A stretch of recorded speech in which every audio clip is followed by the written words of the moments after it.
আসসালামু আলাইকুম ওয়া রাহমাতুল্লাহি ওয়া বারাকাতুহু। প্রিয় দর্শক, আশা করি মহান আল্লাহর রহমতে সকলেই ভালো আছেন। সহিহ কোরআন শিক্ষা টিউটোরিয়ালের ১৬তম পর্বে আপনাকে স্বাগতম। আমাদের আজকের পর্বে থাকছে সূরা নাস। আমাদের আগের পর্বগুলো না দেখে থাকলে ডিসক্রিপশন বক্সে লিংক দেওয়া থাকবে, দেখে নেবেন। চলুন শুরু করি। বিসমিল্লাহির রহমানির রহিম। উল আ আউ, পেশের বাম পাশে জজমওয়ালা ওয়াও আছে, এক আলিফ টেনে পড়তে হবে। রু, রালের উচ্চারণ নরম করে করতে হবে। রু। বি, রব রব। বিন, নুনে তাসদিদ আছে, গুন্না করে পড়তে হবে, কারণ আমরা জানি নুন এবং মিমে তাসদিদ হলে গুন্না করে পড়তে হয় এবং এটা ওয়াজিব গুন্না। উল আউযু বিরাব্বিন নাস, এখানে ওয়াকফ করার কারণে সিনে জজম দেয়া হয়েছে।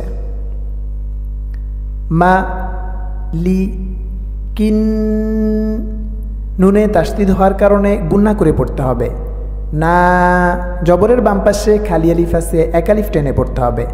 সি, মালিকিন নাস।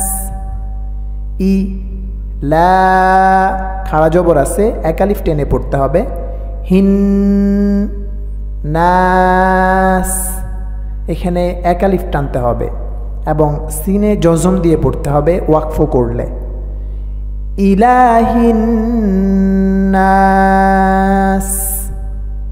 মিং, নুন সাকিনের পরে ইখফার হরফ আছে, সেজন্য গুন্না করতে হবে। মিং মিং। শার শার।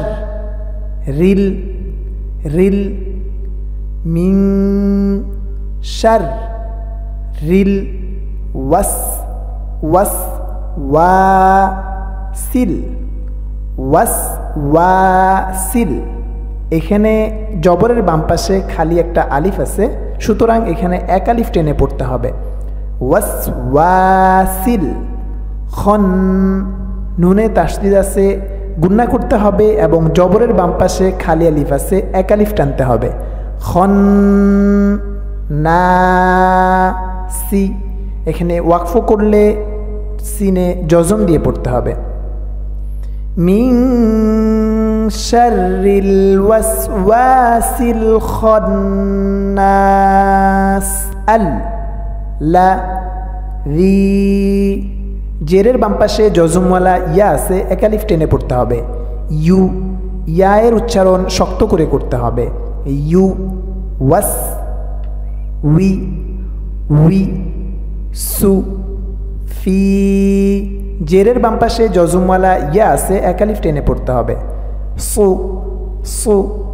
দু, পেশের বাম পাশে জজমওয়ালা ওয়াও আছে, এক আলিফ টানতে হবে। রিন, নুনে তাসদিদ হলে গুন্না করতে হয় এবং জবরের বাম পাশে খালি আলিফ আছে, এক আলিফ টানতে হবে। এখানে সদ আছে, সদের উচ্চারণ খেয়াল করে করতে হবে। আল্লাযী ইউওয়াসউইসু ফি সুদুরিন নাস। মি নাল। জিন, নুনে তাসদিদ আছে, গুন্না করতে হবে। জিন না তি। ওয়ান নাসি মিনাল জিন্নাতি ওয়ান নাস। প্রিয় দর্শক, আমাদের ভিডিওটি সম্পর্কে যদি আপনাদের কোনো মতামত থেকে থাকে তাহলে অবশ্যই আমাদেরকে কমেন্ট বক্সে জানাবেন। আল্লাহ তাআলা আমাদের সকলকে সহিহ শুদ্ধ কোরআন শিক্ষা করার তৌফিক দান করুক। আমিন। আসসালামু আলাইকুম ওয়া রাহমাতুল্লাহি ওয়া বারাকাতুহু।